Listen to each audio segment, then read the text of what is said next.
ಎಲ್ರಿಗೂ ನಮಸ್ತೆ. ಎಲ್ಲರೂ ಹೇಗಿದ್ದೀರಾ? ತುಂಬ ದಿನ ಆದಮೇಲೆ ವಿಡಿಯೋ ಮಾಡ್ತಾಯಿದ್ದೀನಿ. ಯಾಕೆ ಅಂತಂದರೆ ನನ್ನ ಮೊಬೈಲ್ ಕಳೆದೋಗಿತ್ತು, ಹಾಗಾಗಿ ಮಾಡೋಕ್ಕಾಗಿರಲಿಲ್ಲ. ಯೂಟ್ಯೂಬ್ ಮಾನಿಟೈಸೇಷನ್ ಆಯಿತು, ಅದಾದಮೇಲೆ ಮೊಬೈಲ್ ಕಳೆದೋಯ್ತು. ಯಾಕೆ ಅಂತ ಗೊತ್ತಾಗಲಿಲ್ಲ. ಹೋಗ್ಲಿ, ತೊಂದರೆ ಇಲ್ಲ, ಇವಾಗ ಸಿಕ್ಕಿದೆ ಮತ್ತೆ ವಾಪಸ್ಸು.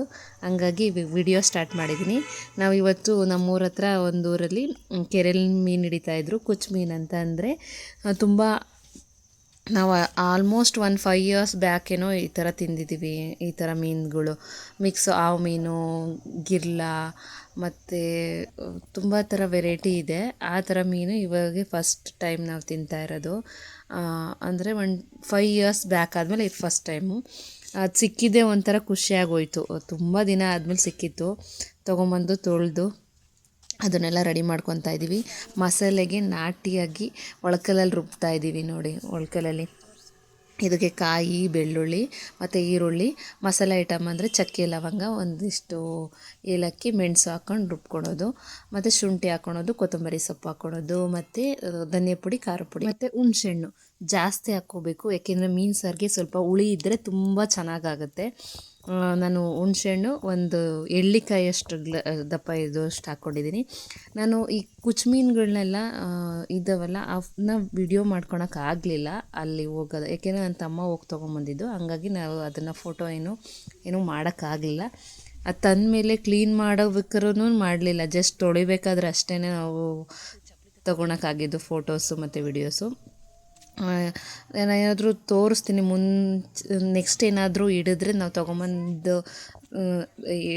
ತೊಗೊಂಬಂದರೆ ಅದು ನಿಜವಾಗ್ಲೂ ಅದನ್ನು ವಿಡಿಯೋ ಮಾಡ್ತೀನಿ, ಯಾವ ಥರ ಇರ್ತವೆ ಕುಚ್ಚು ಮೀನು ಅಂತ ಹೇಳ್ಬಿಟ್ಟು. ನಮ್ಮಮ್ಮ ಇವಾಗ ಮಸಾಲೆ ಅರಿತಾ ಇದ್ದಾರೆ. ತುಂಬ ದಿನ ಆಗಿತ್ತು ಮೀನು ತಿಂದು ಅಂತ ಹೇಳ್ಬಿಟ್ಟು ಸಂಜೆ 4 ಗಂಟೆಗೆ ಹೋಗಿ ಅಲ್ಲಿ ಲೈವ್ ಆಗಿ ಅಂದರೆ ಕೆರೆಯಲ್ಲಿ ಹಿಡಿತಾಯಿದ್ರು, ಅಲ್ಲೇ ತೊಗೊಂಬಿಟ್ಟು ಬಂದ. ತುಂಬ ಲೇಟ್ ಆಯಿತು ತೊಗೊಂಬಂದು ಎಲ್ಲ ಕ್ಲೀನ್ ಮಾಡೋ ಅಷ್ಟೊತ್ತಿಗೆ. ನಾವು ಮುಂಚೆನೇ ಮಸಾಲೆ ಎಲ್ಲ ರುಬ್ಬಿಟ್ಕೊಳ್ಳೋಣ ಅಂತ ಹೇಳ್ಬಿಟ್ಟು ರುಬ್ಬಿಟ್ಕೊತಾ ಇದ್ದೀವಿ.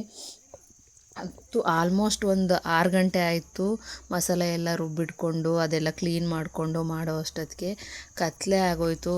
ತುಂಬ ಲೇಟಾಗಿ ತೊಗೊಂಬಂದ. ತುಂಬ ಬೇಜಾರಾಯಿತು ನಮಗೆ, ಯಾಕೆಂದರೆ ಲೇಟ್ ಆದರೆ ಮಾಡೋಕ್ಕೆ ಕಷ್ಟ ಆಗುತ್ತೆ. ಹಂಗಾಗಿ ಇವಾಗ ಮಸಾಲೆ ಎಲ್ಲ ರುಬ್ಬಿಟ್ಕೊಂಡಾಯಿತು. ಇವಾಗ ಒಗ್ಗರಣೆ ಕೊಡೋಣ, ಓಕೆನಾ. ಮತ್ತು ಫಿಶ್ ಫ್ರೈ ಮಾಡ್ತಾಯಿದ್ದೀವಿ, ಅದನ್ನು ಸಹ ಮಸಾಲೆ ಹರ್ಕೊಂಡಿದ್ದೀವಿ. ಅದು ಫಿಶ್ ಫ್ರೈದು ನೆಕ್ಸ್ಟ್ ವಿಡಿಯೋ ಹಾಕ್ತೀನಿ. ಇವಾಗ ಮೀನು ಸಾರು, ನಾಟಿ ಕುಚ್ಚು ಮೀನು ಸಾರು ಸೂಪರಾಗಿರುತ್ತೆ. ಈಗ ಒಗ್ಗರಣೆ ಹಾಕ್ಕೊಳ್ಳೋಣ, ಓಕೆನಾ. ಬನ್ನಿ, ಇವಾಗ ಸ್ಟವಲ್ಲಿ ಕತ್ಲೆ ಆಗಿತ್ತು, ಅಲ್ಲೇ ತೋಟದೊಳಗೆ ಮಾಡಬೇಕು ಅಂತ ಹೇಳ್ಬಿಟ್ಟು ಮಾಡ್ತಾಯಿದ್ದೀವಿ. ಒಂದು ಪಾತ್ರೆಗೆ ಸ್ವಲ್ಪ ಆಯಿಲ್ ಹಾಕಿ ಕಾಯಕ್ಕೆ ಬಿಟ್ಟು ಈರುಳ್ಳಿ ಹಾಕ್ಕೊಂಡಿದ್ದೀನಿ. ಈಗ ರುಬ್ಕೊಂಡಿರೋ ಮಸಾಲಾನ ಏನು ಮಾಡಬೇಕು ಅಂದರೆ ಎಣ್ಣೆಯಲ್ಲಿ ಸ್ವಲ್ಪ ಫ್ರೈ ಆಗಂಗೆ ಹುರ್ಕೋಬೇಕು. ಈರುಳ್ಳಿ ಸ್ವಲ್ಪ ಕಂದು ಬಣ್ಣ ಬರಬೇಕು, ಅಲ್ಲಿವರೆಗೂ ಹುರ್ಕೋಬೇಕು. ಹುರ್ಕೊಂಡಾದ್ಮೇಲೆ ಮಸಾಲೆ ಹಾಕ್ಕೊಂಡು ಅದನ್ನು ಸ್ವಲ್ಪ ಎಣ್ಣೆಯಲ್ಲಿ ಫ್ರೈ ಮಾಡಿದ್ರೆ ಹಸಿ ವಾಸನೆ ಹೋಗುತ್ತೆ ಅಂತ.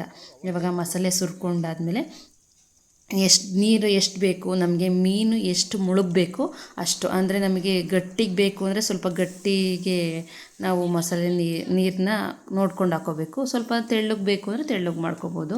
ಬಟ್ ನಮಗೆ ಜಾಸ್ತಿ ಸಾಂಬಾರು ಬೇಕಿರೋದ್ರಿಂದ ನಾವು ಜಾಸ್ತಿ ಮಸಾಲೆ ಹರ್ಕೊಂಡಿದ್ವಿ, ಹಂಗಾಗಿ ಒಂದು 3/4 ಭಾಗ ಆಗೋಷ್ಟು ನಾವು ಮಸಾಲಾನ ನೀರು ಹಾಕ್ಕೊಂಡ್ವಿ. ನೀರು ಹಾಕ್ಕೊಂಡಾದ್ಮೇಲೆ ಚೆನ್ನಾಗಿ ಕುದಿಬೇಕು, ತೊಕ ಅಂತ ಹೇಳ್ಬಿಟ್ಟು 1-2 ಕುದ್ದಾದಮೇಲೆ ನಾವು ಮೀನನ್ನು ಎಲ್ಲ ಕಟ್ ಮಾಡ್ಕೊಂಡಿರ್ತೀವಲ್ಲ ಅದನ್ನೆಲ್ಲ ತೊಳೆದಿಟ್ಕೊಂಡಿದ್ದೀವಿ, ಅದನ್ನು ನಾವು ಈ ಮಸಾಲೆಗೆ ಹಾಕಬೇಕು. ಮೀನು ನಾವು ಹಾಕಬೇಕಾದ್ರೆ ಸಾರು ಮುಳುಗುವಷ್ಟಿರಬೇಕು, ಇಲ್ಲ ಅಂದರೆ ಮೀನಿಗೆ ಸಾಂಬಾರ್ದು ಟೇಸ್ಟ್ ಎಲ್ಲ ಇಳ್ಕೊಳಲ್ಲ, ಅಂದರೆ ಅದರದ್ದು ಸ್ವಾದ ಎಲ್ಲ ಅದಕ್ಕೆ ಇಳ್ಕೊಳಲ್ಲ. ಹಂಗಾಗಿ ನಾವು ಮೀನು ಮುಳುಗೋವಷ್ಟು ಸಾಂಬಾರನ್ನ ಮಾಡ್ಕೋಬೇಕು. ಇವಾಗ ನೋಡಿ ಎಲ್ಲ ಮಿಕ್ಸ್ ಇದೆ ಇದರಲ್ಲಿ. ಅಂದರೆ ಜಿಲೇಬಿ, ಗಿರ್ಲು, ಹಾವು ಮೀನು, ತುಂಬ ಒಂದು 3-4 ವೆರೈಟಿ ಇದೆ ಇದರಲ್ಲಿ. ಮೀನು ಮುಳುಗೋವಷ್ಟು ಮಸಾಲೆ ಇದೆ. ಇವಾಗೆಲ್ಲ ಫಿಶ್ ಎಲ್ಲ ಹಾಕ್ಬಿಟ್ಟು ಬಾಯಿ ಮುಚ್ಚಿಬಿಟ್ಟು ಒಂದು 5-10 ನಿಮಿಷ ಬೇಯಿಸಿದ್ರೆ ಮೀನು ಸಾಂಬಾರು ರೆಡಿಯಾಗಿರುತ್ತೆ. ಇವಾಗ ಸಂಜೆ, ಇವಾಗ ಆಷಾಢ ಟೈಮು, ಮತ್ತು ತುಂಬ ಗಾಳಿ ಬೀಸ್ತಾಯಿತ್ತು ಸಂಜೆ. ನಾವು ಹೊರ್ಗಡೆ ತೋಟದಲ್ಲಿ ಮಾಡ್ತಾ ಇರೋದು, ತುಂಬ ತಂಪಾಗಿ ಗಾಳಿ ಬೀಸ್ತಾಯಿತ್ತು. ಈ ನಾಟಿ ಕುಚ್ಚು ಮೀನು ಸಾರು ಹುಳಿಯಾಗಿ ಖಾರವಾಗಿ ತುಂಬ ಟೇಸ್ಟಿಯಾಗಿ ಚೆನ್ನಾಗಿತ್ತು, ಸೂಪರಾಗಿತ್ತು. ನೀವು ಮಾಡಿ ಟ್ರೈ ಮಾಡಿ. ನಿಮಗೆ ಕುಚ್ಚು ಸಿಕ್ಕಿದ್ರೆ ತುಂಬಾ ಚೆನ್ನಾಗಿರುತ್ತೆ.